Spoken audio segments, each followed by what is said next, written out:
Back to Brian's Beat. Scooby-Dooby-Doo, where are you? We got some work to do now. Scooby-Dooby-Doo, where are you? We need some help from you now. Come on, Scooby-Doo, I see you, pretending you got a silver. You're not fooling me, 'cause I can't see the way you shake and shiver. You know we got a mystery to solve, so Scooby-Doo, be ready for your act. Don't hold back. And Scooby-Doo, if you come through, you're gonna have yourself a Scooby snack. That's a fact. Scooby-Dooby-Doo. Hour 2 of Brian's Beat. You're ready and you're It is chilly, 21 degrees. Well, you know what? It's December. By the way, next week, next Saturday, is the solstice day. 21st, first day of winter. The Brian's Beat quote of the day comes from Alexander Hamilton. Constitutions should consist only of general provisions.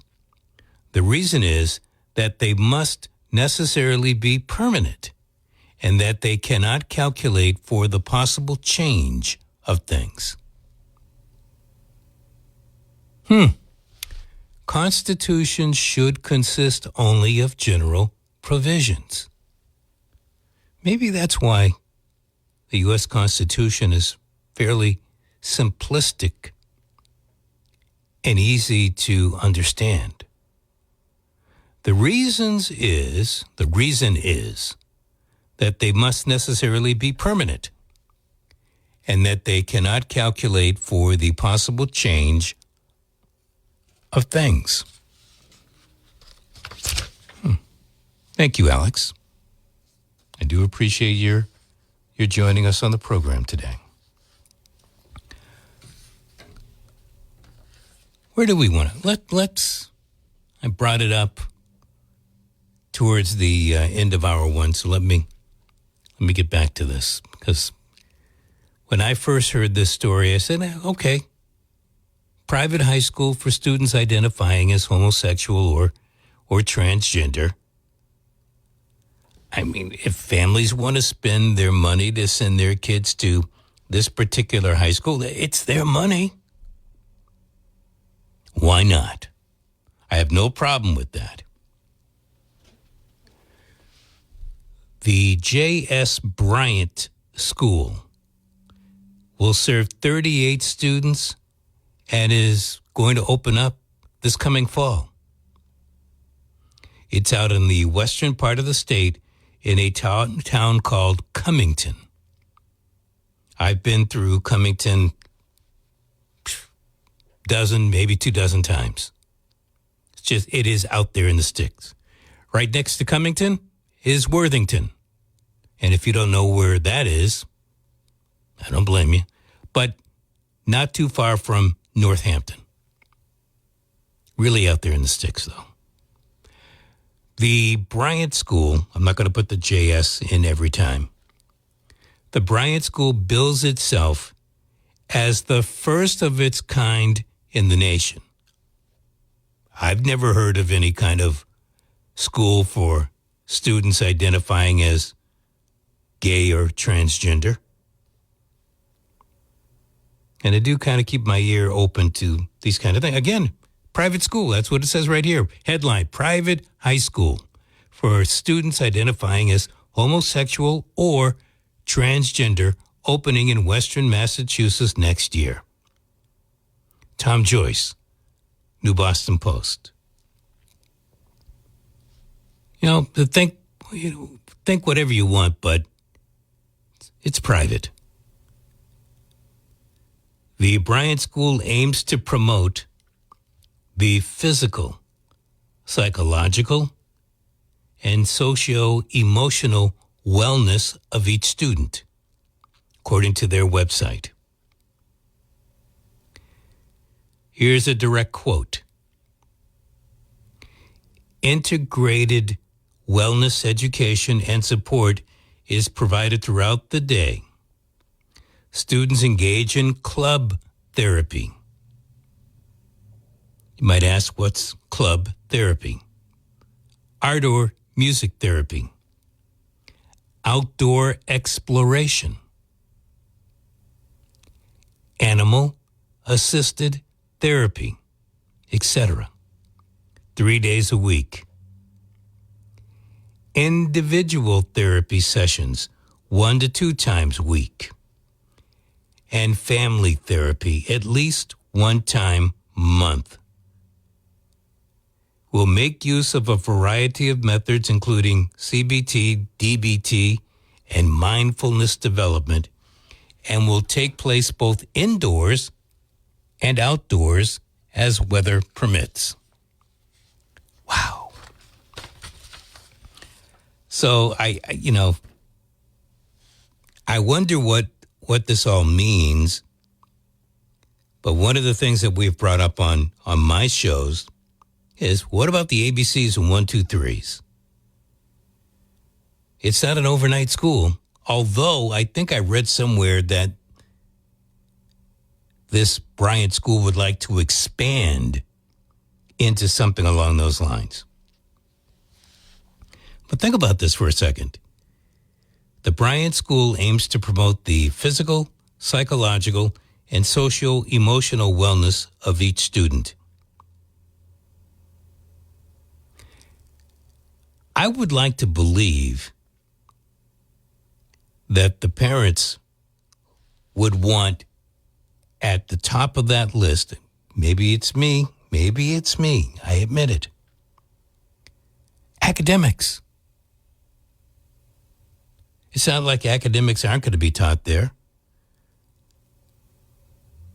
But, I don't really see that much. Art or music therapy, outdoor exploration, animal-assisted therapy, integrated wellness education and support provided throughout the day. Does that sound like a lot of ABCs and 1, 2, 3s to you? Okay.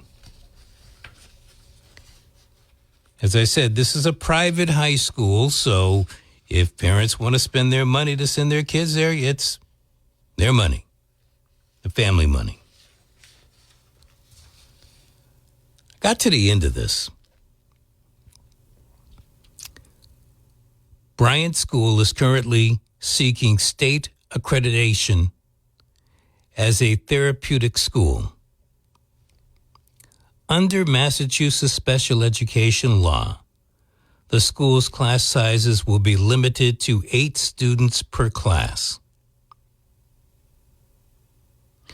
The school's website says it is working to have public school districts cover the tuition and transportation costs of students attending the school. The tuition price has not yet been announced. Wait a minute. Now, the headline, private high school for students identifying as homosexual or transgender, opening in Western Massachusetts next year. So, you've got a school that's opening up in the western part of the state next year.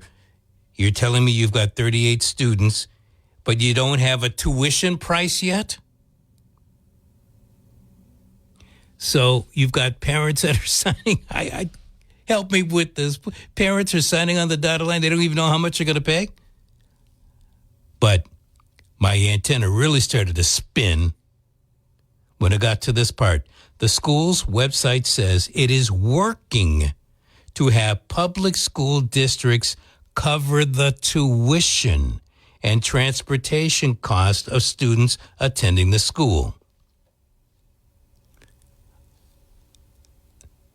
School districts get their money courtesy of taxpayers or the state, which gets their money courtesy of taxpayers, or the federal government, which gets their money courtesy of taxpayers.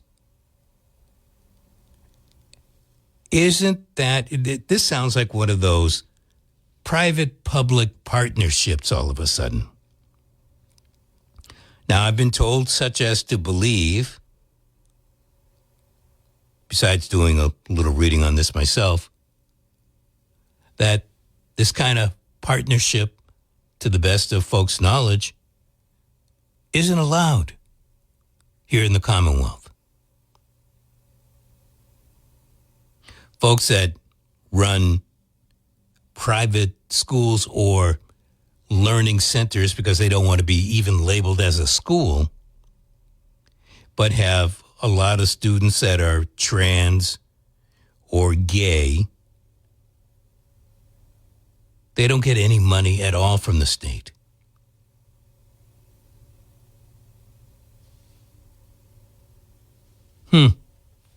A typical school day will include class during the morning, followed by group therapy in the afternoon, according to one of the presentations. Wow. No idea how much this is going to cost. And your transport, there are school committee members that listen to this show from multiple communities. I believe that in New Bedford and in Dartmouth, the transportation costs are right up there at the top of your spending. Now, if you're out in this area of Western Mass, I mean, you are really, I mean, you call the boonies. These are the boonies of the boonies. You pick up a kid, you might be transporting one student. I mean, again, it's a numbers game. How many students are going to want to go to a school that caters to homosexuals and transgender students? Probably not too many. They've got 38 in an area right now that has hundreds of students.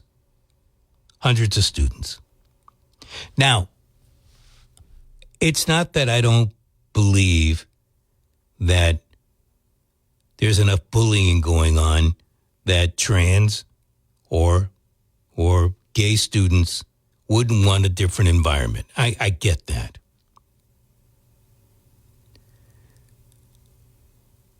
But to expect the taxpayer to pay for a separate school. Now, as I wrote to somebody, I said, so what if in the effort, the folks at the Bryant School, what if in their efforts to get different school districts to pay, what if one district says, yeah, okay, we'll do that? To me, that opens up the floodgates. Next thing you know, you're going to see something like this in New Bedford. And again, it's not that I'm against a school that caters to homosexuals and transgender people. I think it's a good idea on private dollars. Because in a way, you are segregating a part of society by doing that. And I think that we have a Brown versus Board of Education that would hammer hard at something like that. So it's not that I'm against the school itself. I'm against public funding for it. But I'm against public funding for a lot of schools anyway. But be that as it may,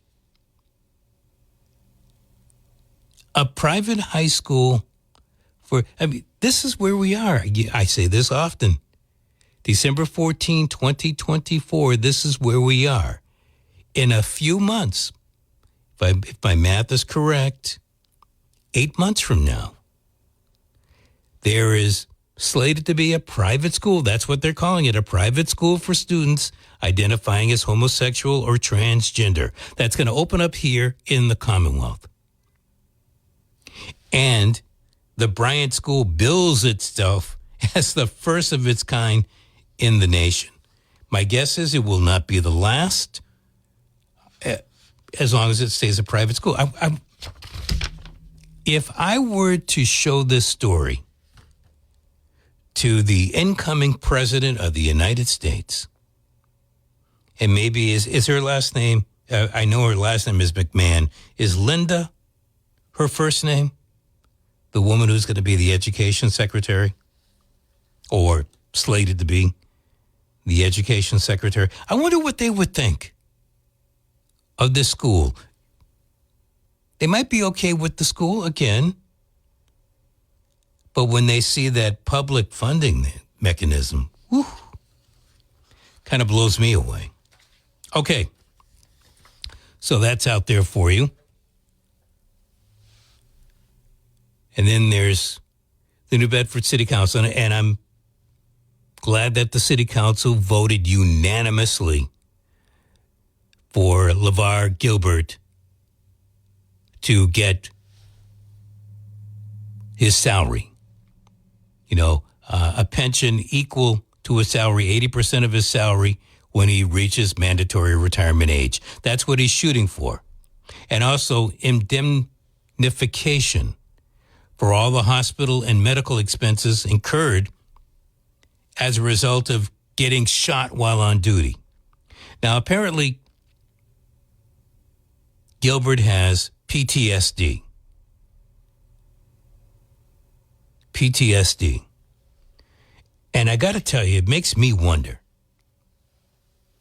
how is it that PTSD isn't covered somehow, some way within the plan? Because you would think that a police officer, certainly one in the line of duty, could easily come down with PTSD. But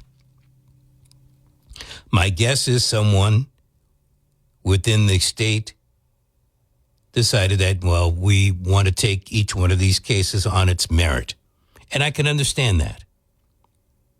I can understand that because sometimes you might get somebody who, I got PTSD. People can just say something, and then all of a sudden the paperwork goes through, and whoops, there you've got your full disability.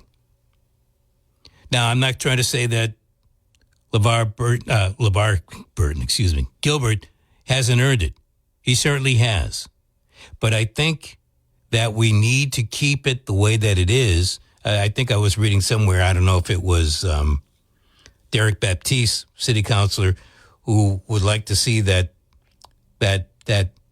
ruling get changed so that the city council doesn't have to always vote on something and then have the mayor sign it and then it goes in as a home rule petition. I think just the opposite, that you do it each time.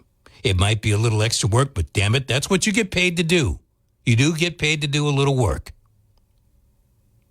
And in a case like this, I can see where it is highly necessary. You may or may not know this, but I am a licensed life insurance agent, producer, I guess is the title that they give us. And it seems to me that there would be some type of policy out there that either the city could split with officers or the officer could pay on its own. It wouldn't be, it'd be like a rider. So it's not going to be a hefty bite out of the paycheck, but that you could pay for this and not even have to worry about going this whole home rule petition route. Maybe that's something that the city and or the union can think about in the very near future. 508-996-0500. Hello. Hi, Brian. Hi, Brian. Are you going into the news right now? Nope. Okay. Anyway, do you know about what happened at the meeting with the city council this week? Which I missed that. Which, something else besides what I'm talking about? Yeah, I'm not interested in that right now. I'm interested in the taxes and the new school that he wants to build. I heard, I know about the school part from the school committee meeting. Can you fill me in on that? Well, I can't really fill you in on it because it's still on the Etch-a-Sketch board. But I would, if I lived in the city of New Bedford, I'd be balking against it because of the number of students and the fact that they're already thinking about closing some other schools. Just rehab some of the schools, close one down, rehab it, and then reopen it down the road. Listen, is one of the schools the one near Kempton Street? They just put a brand new, beautiful playground there. They put these beautiful playgrounds that must cost mucho money. And now they're going to knock that one down, too. Is that one of them that they're going to combine? I don't remember that. I don't remember that one being on the list. Oh, I'm so tired of this, you know. It really stinks when you don't have anybody in the school system, and all he does is make schools better and better and better. I'm sorry, can you explain that again? All he wants to do is make the schools better and better and plant trees. It's really aggravating. The roads never got addressed. You know what I mean? I think I hear what you're saying. The roads are horrible. Again, I would look at the number of schools that there are, and I think that there needs to be a lot of revamping within schools, not just in New Bedford, but in all the cities and towns. And you're right. You're absolutely correct about the roads. No, listen, there's one here. There's a brick building that was a school.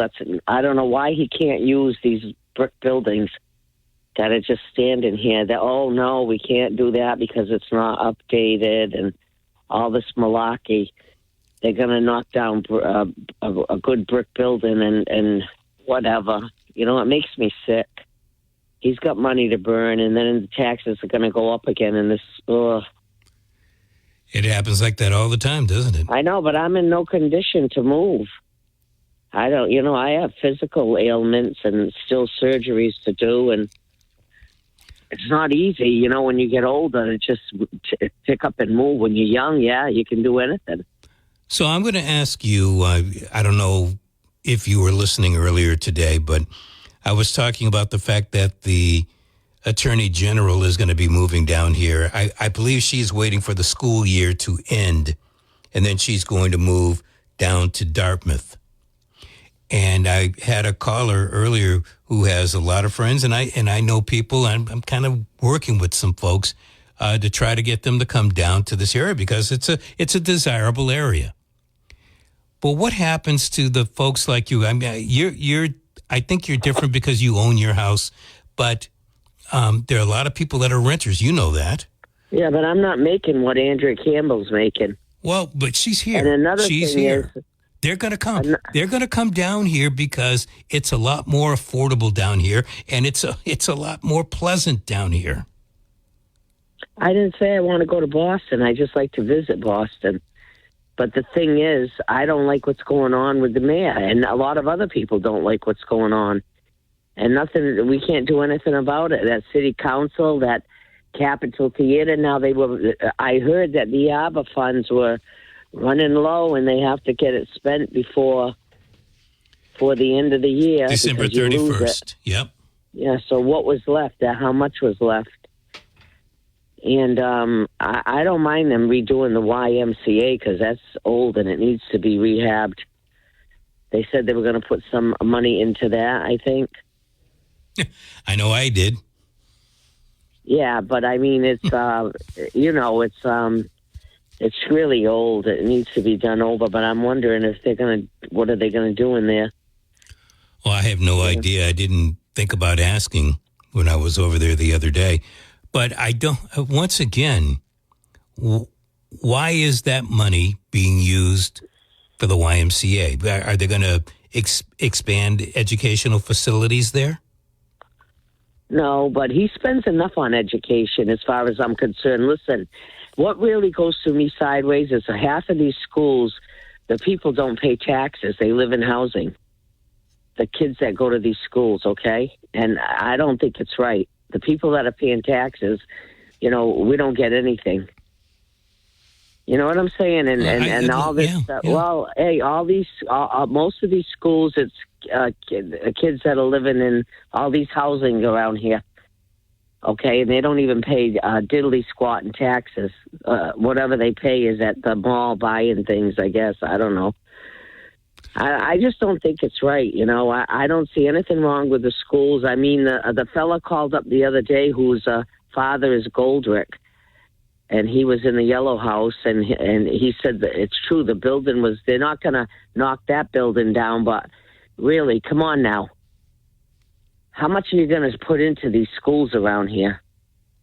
As much as they can. I think that's what you're saying. It's a bottomless pit.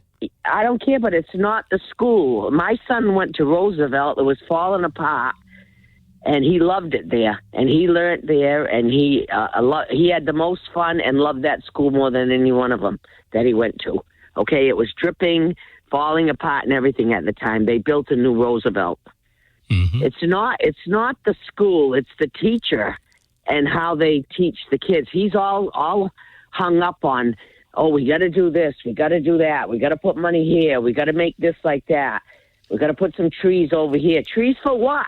The trees are going to grow into the sidewalks and then into the streets need to be sidewalks. I was going to say the sidewalk needs to be fixed. I hear you loud and clear.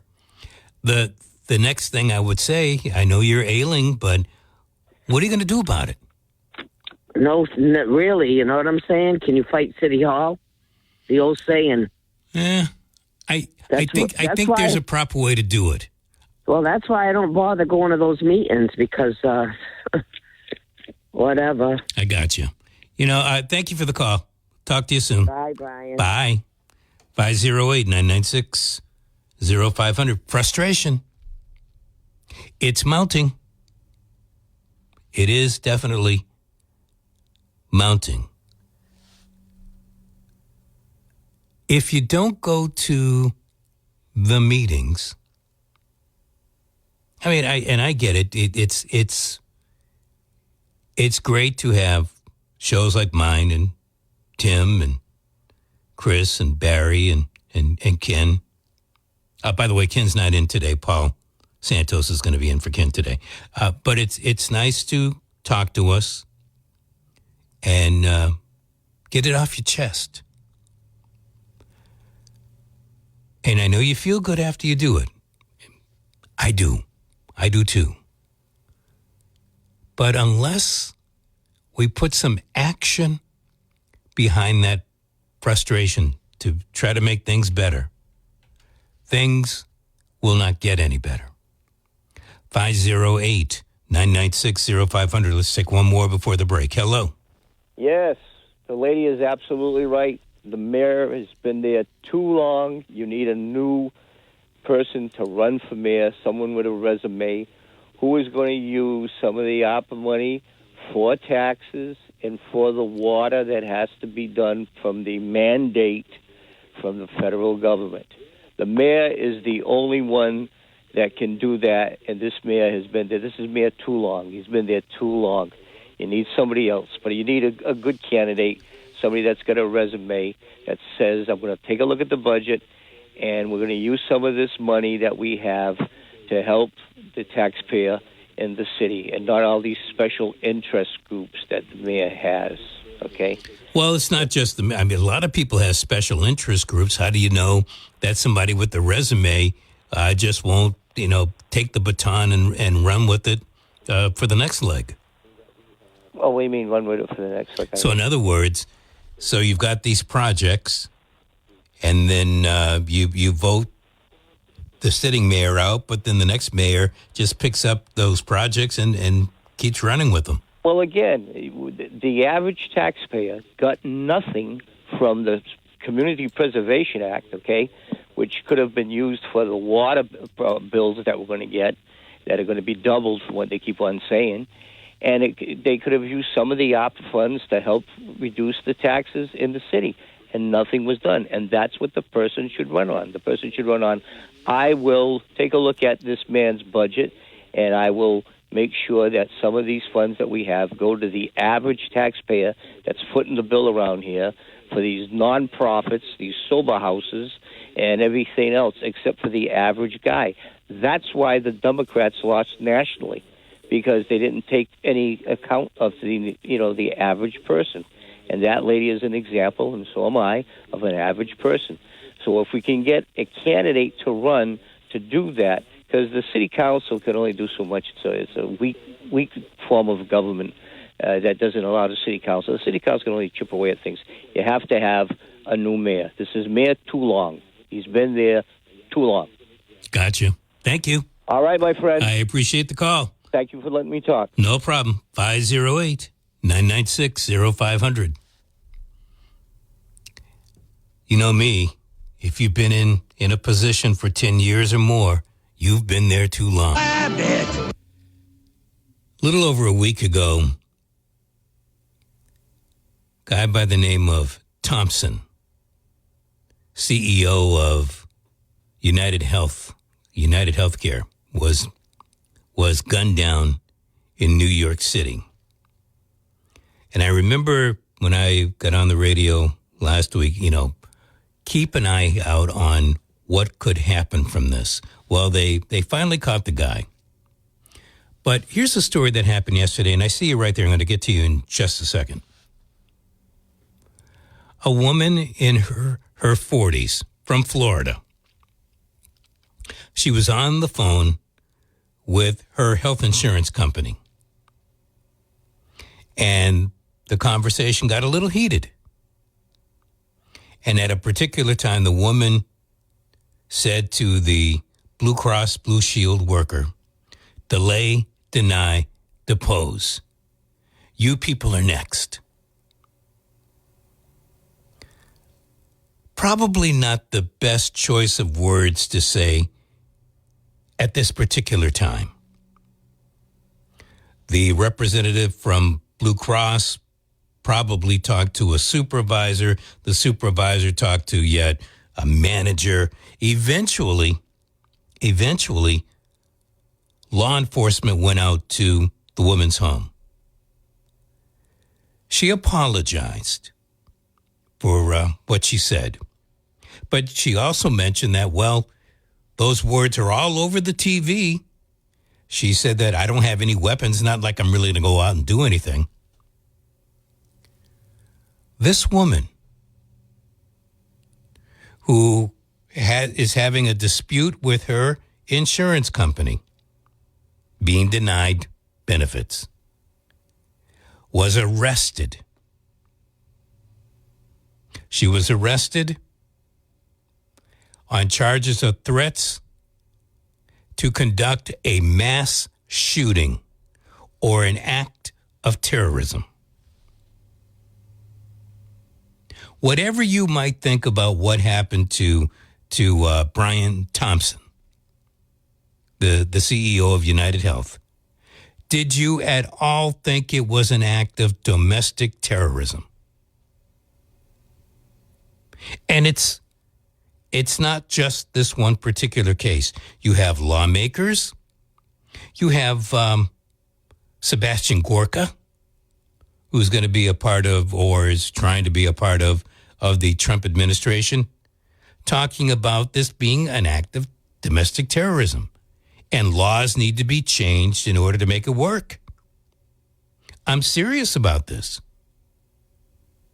Apparently, you can't really do domestic terrorism if you're certain law enforcement agencies, because it happened on U.S. soil. If it happens outside the country, they have a different apparatus. This is what's going on. This is where we're at. December 14th, 2024. 508-996-0500. Hello. Hey, Brian. Hey, Brian. Is it cold enough for you? No. No? All right, just wait a couple of weeks then. No, thanks. $82 million was how much we received in ARPA funds. Yep. $37 million went to Criterion restoration. And then millions of dollars to the YMCA and the Whaling Museum expansion. All of this was on the news with Phil Devitt on WBSM. And then a multi-unit government subsidized housing. This is where all this money's going, and this mayor, he's giving away the store to all of these NGOs. And that's not to mention the Capitol Theater that's been there. They want another $20 million. For what? For a building to restore an old building, 16 apartments, a cafeteria, a kitchen to make hot food, and a store to serve the Guatemalan and indigenous peoples. This is what we have, a dysfunctional city council and a mayor that's giving away the store. Now, you want your friends to come here? Sure, you can come down from Boston, but you have a city government that's giving all our money away to nonprofit organizations, NGOs, not to mention the crime. And I agree with your callers. The roads in the city are atrocious with so many potholes and so many construction going on in our city. Another thing I want to pile on to that is this mayor wants to build a new police station that there's no federal or state funding. He wants an administrator to oversee the operations day to day of this new police station, and then public schools, like it was mentioned too by two of your previous callers, at a tune of $1 billion over 15 years. And guess what? After the mayor's done, he's going to take his big pension. He's going to probably move to Florida or wherever, the Caribbean, and we're going to be holding the bag with all of this money. It's great. You got a waterfront and an airport. You got a state pier. You got a nice sanitarium where the yuppies come in from the other surrounding towns, and we're paying to subsidize their lavish lifestyle for the wine and cheese crowd. and we're here paying all these taxes to take care of illegal aliens, rooming houses, drug clinics. It goes on and on and on. But you know what? What? We got to pay the taxes so we can take care of everybody else, except for us homeowners and small business owners who are barely scraping by. Not to mention your gas bill. I got a letter. It's going to go up 22% on your natural gas bill for heating month to month. And they say, well, go ahead. Well, I'm just telling you the way it is. Listen, you have brought up a few things that I brought up earlier in the show today. The average is supposed to be 24, so I guess you're lucky at only 22%, but I don't consider that lucky at all. No, they say there's a lot of frustration, and I'm hard pressed to see that things are going to change, but I do believe that you're going to see a lot of people leaving the greater Boston area, in particular the city, coming down here. I don't mean they're going to come necessarily to New Bedford, but there's a whole swath of land between Plymouth and Wareham going all the way out toward Fall River. And so I think they can come down here. They're going to be driving on the roads of Kabul, and you have to duck because of drive-by shootings in broad daylight. The crime rate, dysfunctional city council, and a mayor who's giving everything away. Yeah, sure, come down here. Then you're going to confront the same problems we have.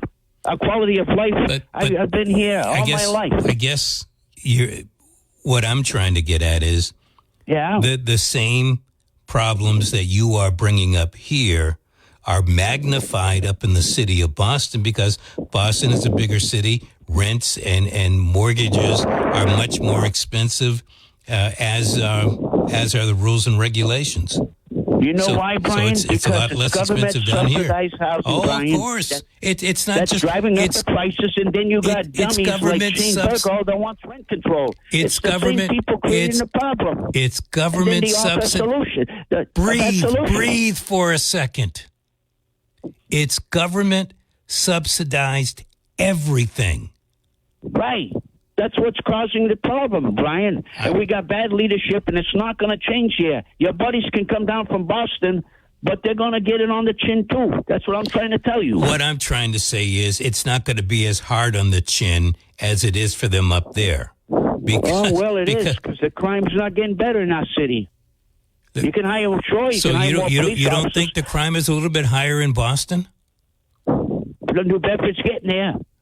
I don't think it's anywhere near there. It's getting close to the Lynn, the city of sin. Well, give it another. I'm telling you, Brian. You think you're laughing about it? It's no joke. We're sick and tired of bad leadership. I don't vote for these clowns. So there's bad leadership. Vote for the clowns. There's bad leadership in the city of Boston. There's bad leadership just about everywhere. Well, you just talked about the AG who's coming down. That's going to turn your town too, Dartmouth. Yeah. She's a radical, and she's coming down in your neck of the woods. You like that? They're radicals in Dartmouth already. Why? Well, you can say Peyton Aaron, but I'm just saying, Brian, the leadership is bad, and I don't vote for these clowns. But if you're on welfare, you want the bennies, you keep the same people in so you can be living high off the hog while we're paying our taxes to support the lavish lifestyles of the rich and keep the welfare buttheads and the other people, the illegal aliens, living comfortably while we're scraping by. That's all I have to say, Brian. You said quite a bit there. Yeah, I did. But the truth's got to get out there. You know what I mean? I do. All right, Brian. I hear the frustration. Thank you, and you do a great show as always. I appreciate you coming in. There's a lot of frustration today. Can't say I blame you. But as I often state, and where people become, I don't know. What are you going to do about it? Whether you're talking a city council, a town council, a mayor, governor, state reps, state senators, Congress. If you don't, if the big vote is who is going to be the president of the United States, and you don't worry about who your mayor is going to be or who your state reps, state senators, because they all pile on. At least in this state, they all pile on. You know it. President is not going to fix your roads. What are you going to do about it?